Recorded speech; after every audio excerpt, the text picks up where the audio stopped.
Imagine scrolling through your phone late at night. You tap past some stories, and suddenly you see it.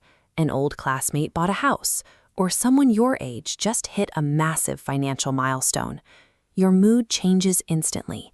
It's a heavy, sinking feeling in your chest.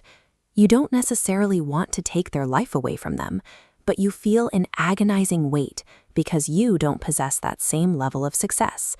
This is jealousy. It's an emotion we almost never talk about, yet it has the power to dissolve decades-long friendships and has historically served as a primary driver for major conflicts. We often feel deep shame when we're envious, as if it's a moral failure.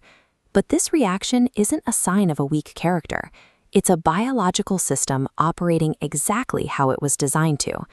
Human jealousy is a biological program hardwired into our brains over thousands of generations to monitor our standing within the group. But why does a neurological mechanism designed to help us survive end up making us feel so miserable in the modern world? To understand why this internal alarm causes so much pain today, we have to look at the life-or-death environment where this code was first written. Thousands of years ago, early human tribes lived in a harsh world where daily survival was a zero-sum game. The math was simple. If a peer secured more food, more influence, or a capable partner, your own status within the tribe dropped.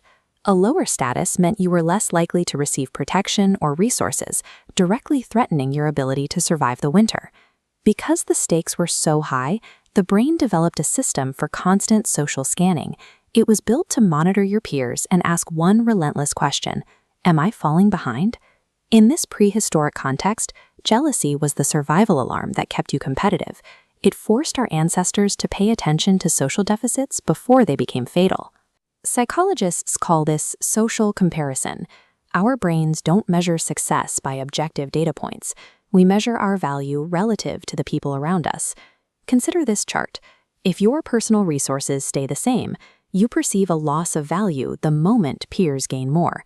To ensure we notice, the brain processes social rejection in the same neural regions that handle physical pain.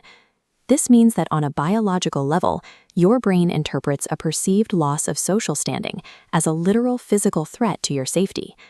The problem is that we are now running that ancient survival code in a digital world it wasn't built for. In an ancestral tribe, you compared yourself to a few dozen people. Today, you carry thousands of people in your pocket, creating a constant stream of comparative data that never stops. Every time you open an app, you're hit with endless reels of luxury vacations, perfectly filtered bodies, and major career highlights. Your brain is forced to compare your everyday reality to a curated illusion of perfection. This constant bombardment triggers your physical pain alarm all day long, explaining why modern success metrics can feel like a source of biological suffering.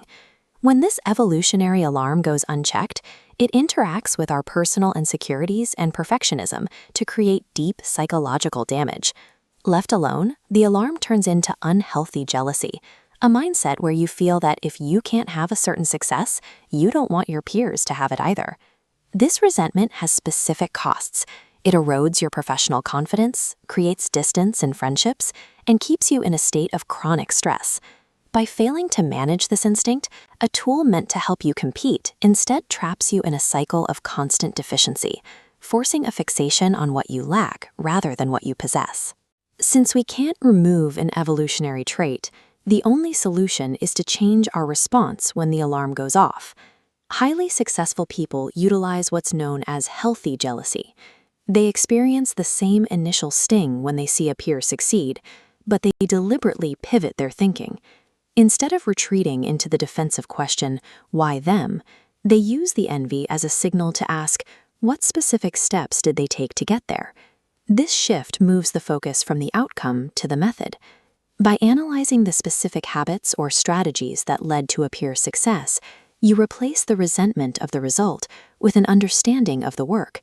You effectively use their achievement as a technical blueprint for your own progress.